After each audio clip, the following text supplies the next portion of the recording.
안녕하세요. 저희는 지금 우리 동네는 이라는 서비스를 구현한 팀 새싹입니다. 저는 발표를 맡은 두소진이라고 합니다.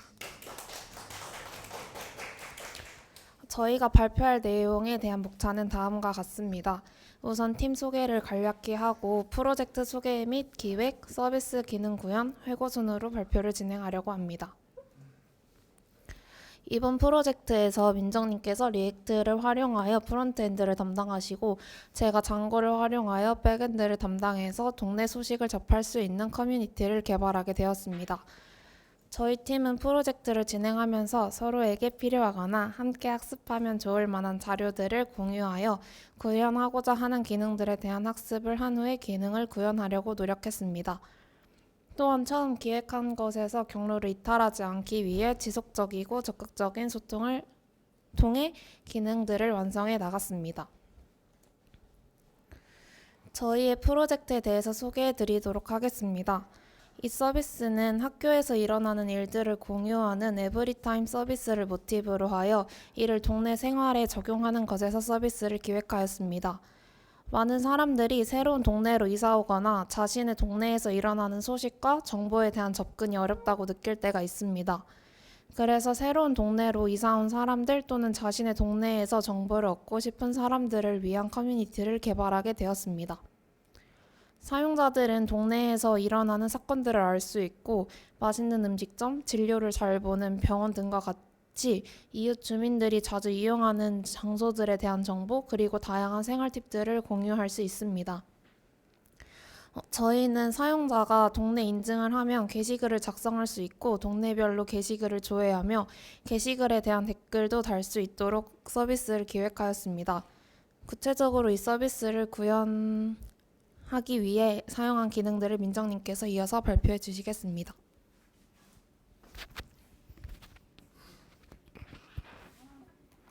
프론트 부분을 맡은 박민정이라고 합니다. 먼저 로그인 그리고 회원가입 페이지입니다. 첫 회의 당시 로그인은 소셜 로그인을 이용해 보자고 했고 구글, 카카오, 네이버 세 가지로 기획을 했습니다.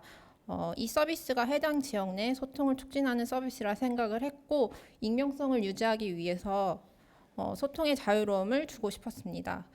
그리고 실제로 운영되는 웹 서비스들을 보면 회원가입 시 법적인 동의 절차 및 약관도의 법에 따라서 확실하게 작성해야 함으로 예민한 부분이라고 생각했습니다.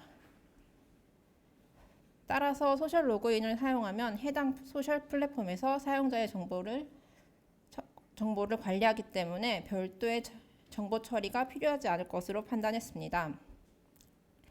그러나 소셜 로그인을 구현하는 로직 구조가 처음 접하는 것이었고 이 부분을 구현하는 데 상당한 시간이 소요되었습니다.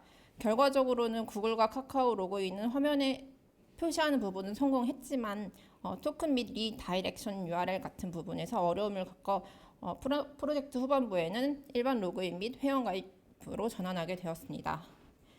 리액트 훅폼을 사용해서 인풋의 밸류 관리, 에러 처리를 하였고 쿠키를 사용하여 유저의 데이터를 갖고 오고 토큰까지 관리하게 되었습니다. 그리고 서밋 버튼을 눌러서 네트워크 응답에 유저의 데이터 값이 노출되는 부분이 해칭 처리를 하지 못한 점이 제일 아쉬웠고요.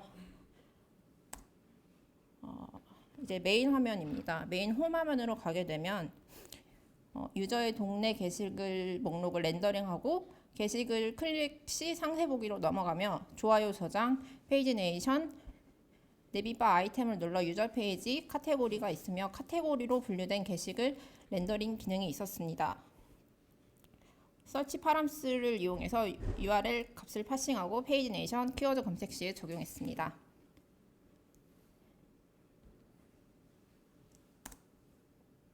그리고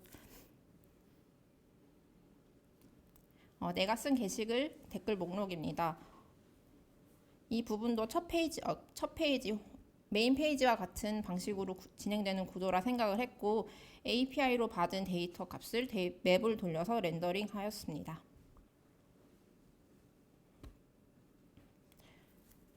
카테고리 부분은 사이드바를 눌러서 이렇게 펼쳐지는 형식으로 나왔고요. 모든 유저가 카테고리 항목을 처음에 추가하는 방식으로 진행을 했는데 중복된 항목이나 유효하지 않는 카테고리가 생성될 가능성이 있어서 관리자가 관리하는 방식으로 변경했습니다. 그리고 전역으로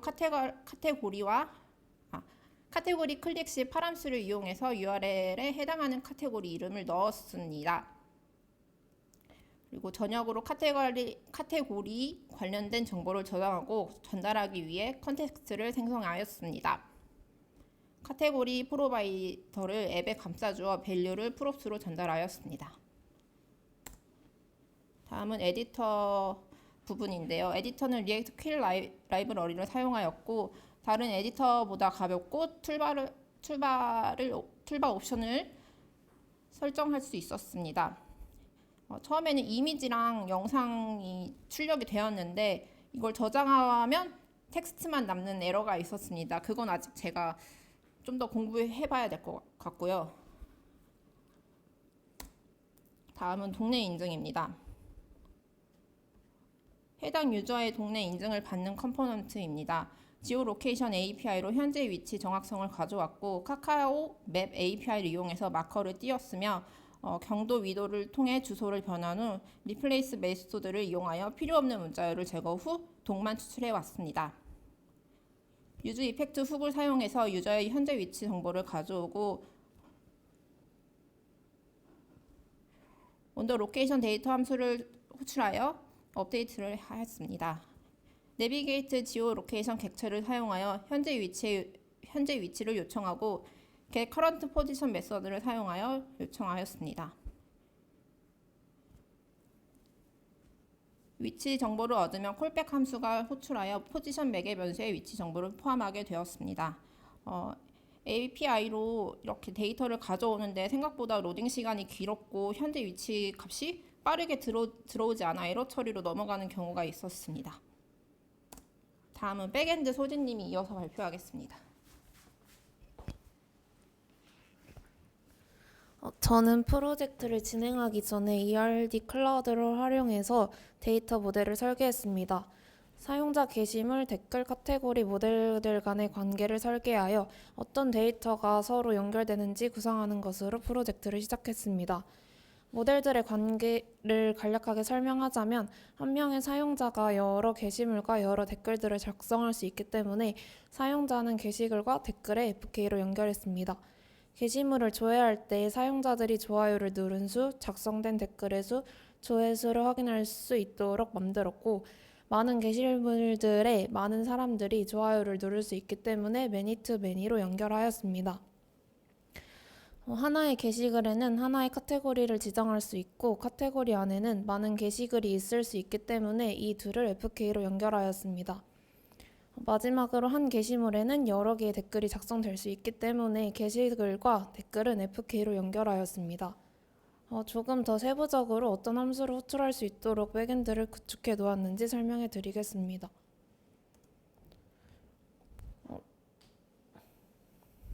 사용자는 회원 가입 후 로그인을 하고 본인의 정보를 조회하고 수정할 수 있습니다.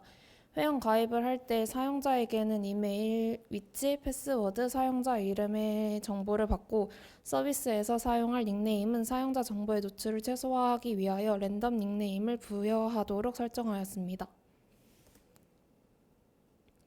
게시물을 조회할 때 페이지 네이션 처리를 통해 사람들이 한 페이지에서 게시글을 7개만 조회할 수 있도록 하였고 페이지의 개수가 5개 이상이 되지 않도록 설정해 두었습니다. 작성된 게시글을 검색할 때 쿼리 파라미터를 이용하여 요청하면 이에 해당하는 정보를 필터링하여 조회할 수 있도록 구현하였습니다. 쿼리 파라미터가 없는 경우는 검색어가 없다는 의미이기 때문에 모든 게시글 목록을 조회할 수 있도록 하였습니다. 작성된 게시글에 다른 사용자들이 반응을 남길 수 있도록 좋아요 수, 조회수를 카운트할 수 있는 로직도 구현하였습니다. 처음에는 좋아요 수를 누른 사람 수를 세는 로직만 구현했는데 현재 사용자에 의해 좋아요로 표시되었는지의 여부를 확인하는 함수를 추가하여 특정 게시물을 좋아요했는지 또는 그렇지 않은지를 확인할 수 있도록 하였습니다. 처음에 기획할 때에는 카테고리를 모든 사용자들에게 생성할 수 있는 권한을 줘서 사용자들이 자유롭게 카테고리를 생성하고 이에 맞는 게시글을 작성하면 좋겠다고 생각했습니다. 하지만 그렇게 한다면 카테고리가 무한적으로 많아지고 이를 관리하기가 어려울 것 같다는 의견을 나누며 카테고리를 생성하고 수정하고 삭제할 수 있는 권한을 관리자에게만 부여하도록 하였습니다.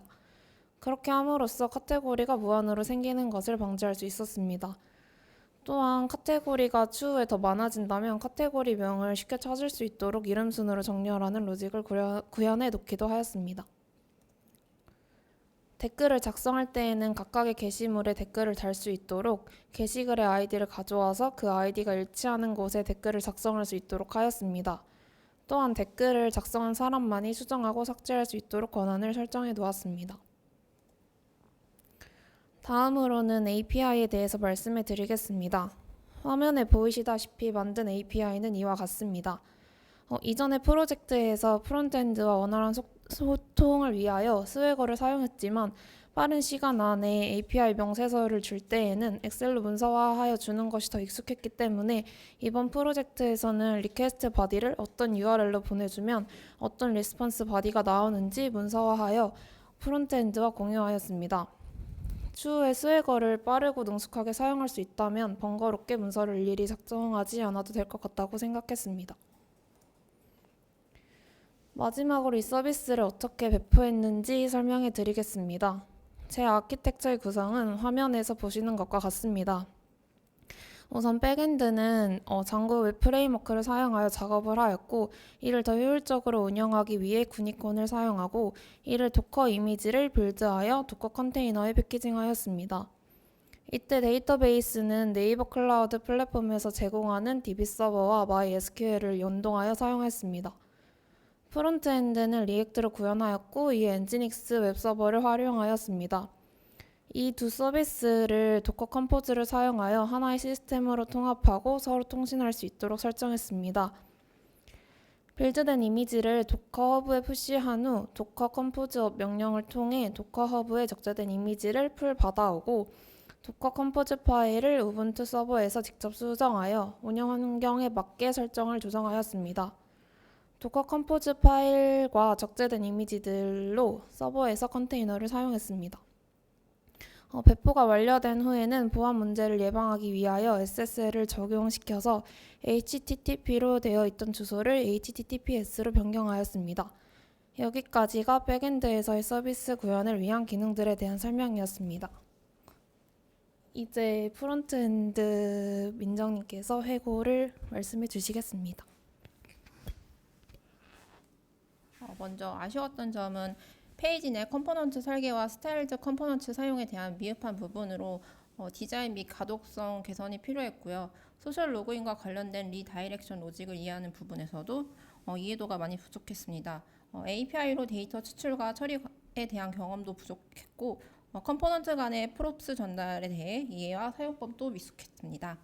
라이브러리 사용 시 에러 처리에 대한 미숙함과 미디어 쿼리를 다양하게 적용하지 못한 점이 있었습니다. 앞으로의 방향은 자바스크립트에 대한 이해도 부족한 부분을 보완하고 개선하려고 하고 있고요. API 통신 및 데이터 처리 방법을 연습하고 스킬 향상을 하고 싶습니다. 컴포넌트 간의 데이터 전달에 대한 이해도 앞으로 하려고 합니다. 다음은 백엔드 회고입니다. 이번 프로젝트를 진행하면서 해내지 못해서 아쉬운 점과 유익했던 점을 말씀드리려고 합니다. 우선 해내지 못해서 아쉬운 점은 소셜 로그인입니다. 기획 단계에서 단순 로그인보다 사용자들의 접근성을 높이기 위해서 소셜 로그인을 사용하려고 했지만 그 로직을 파악하는 데에도 시간이 오래 걸렸고 최종 배포를 하기 전까지는 구글에서 로그인 후 리다이렉트 URL을 임의로 지정할 수 없었습니다. 저희는 로그인을 해야만 사용할 수 있는 서비스를 구현하고 있었기 때문에 배포하는 시간에 맞춰서 시간을 지체할 수 없다는 판단을 내려서 결국 구현하지 못한 것에 아쉬움이 남습니다. 그렇지만 시도를 해보면서 소셜 로그인에 대한 로직을 이해할 수 있었기 때문에 프로젝트를 추후에 수정할 때 구글 로그인뿐만 아니라 카카오 로그인이나 네이버 로그인과 같은 비슷한 로직을 가진 소셜 로그인 기능을 구현해보면 좋을 것 같다는 생각이 들었습니다. 또 다른 아쉬운 점은 엔지닉스와 같은 웹서버, 도커 컨테이너, 네이버 클라우드 플랫폼과 같은 서버 관리에 대한 충분하지 못한 이해도였습니다. 프로젝트를 진행하며 인터넷 자료와 커뮤니티를 통해서 자료를 습득했음에도 불구하고 정확하게 이해할 수 없는 내용이 많았다고 생각합니다. 하지만 부족한 이해도를 극복하기 위해서 동료들의 도움을 받아서 사용법에 대해 습득하려는 노력을 했고, 추후에도 이 방대한 학습량을 극복하면 좋을 것 같다는 생각을 할 수 있었습니다. 이상으로 발표를 마치도록 하겠습니다. 감사합니다.